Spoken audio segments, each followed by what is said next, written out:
So now we're going to remove the timing cover. Now that we've removed the points, you have to do that first.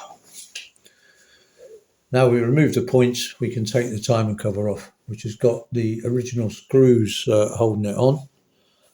We're probably going to be, well, I'm sure we're going to be replacing these with modern hex, probably stainless steel screws. So I'm going to see, I'll just give them a go with a straight screwdriver. Oh yeah, that one's come. You're never quite sure how tight these are going to be. Yeah, they're coming.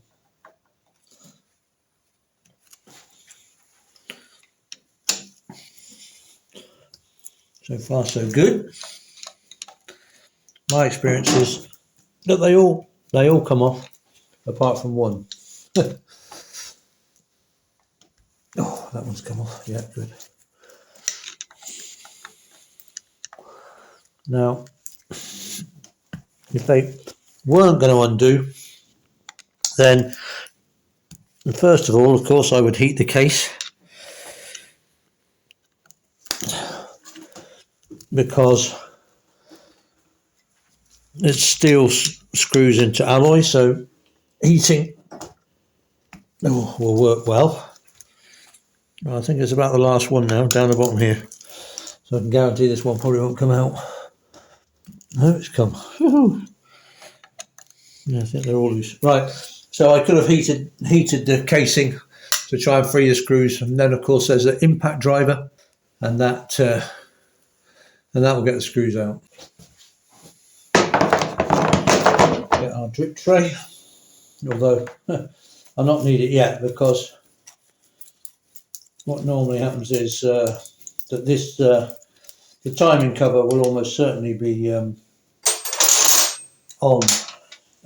stuck on, so that when you take the screws out, the cover won't come off, and we'll have to encourage it to come off. And again, encouraging it to come off, again, heating the case can work wonders, depending on what gasket cement has been used to put this on.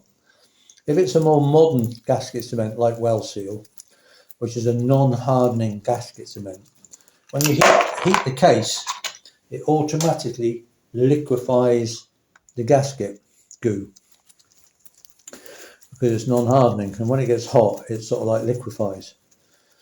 However, if it's slightly older, or if it's a hardening gasket goo, then heating the case won't help, because it won't liquefy. If it's a hardening gasket compound, then heating it's not going to help at all.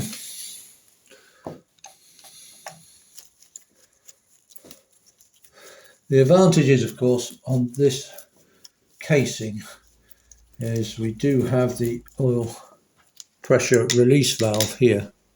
You can probably just about see it, and that gives us something to get some purchase on to get the timing cover off. There are some timing covers that don't have that. They're just a timing cover, and they just fit flush all the way around, a bit like at the top. And so you've got nothing to get any purchase on, and they can be a complete nightmare to get off. I'm not saying this is going to be easy to get off, but at least you do have something to tap against, or whatever, something to get some purchase on, or pull on, or whatever. These screws are all of different lengths, by the way.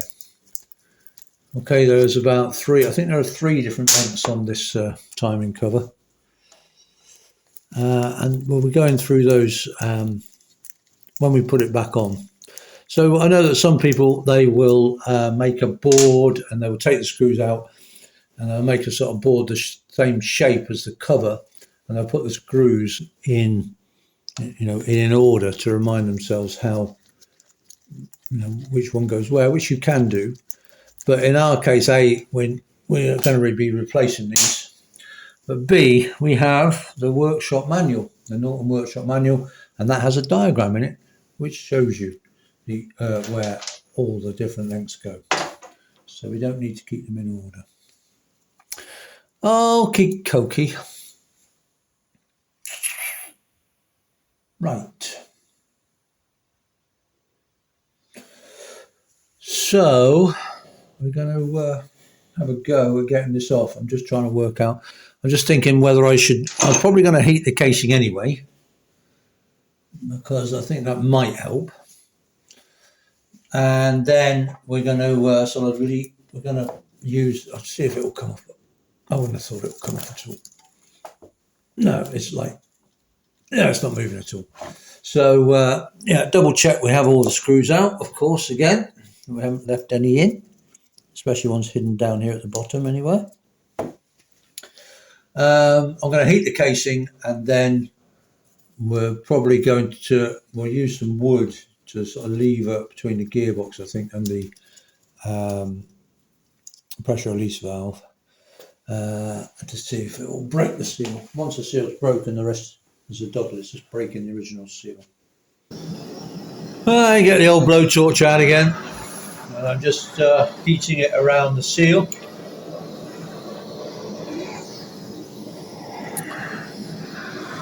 As I say, if it's like a liquid gasket, then this heating it will help get that casing off no end.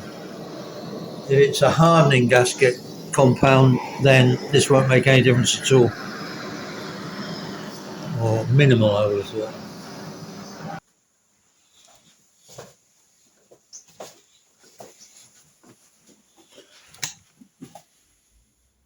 Yeah, yeah. Oh, it's going.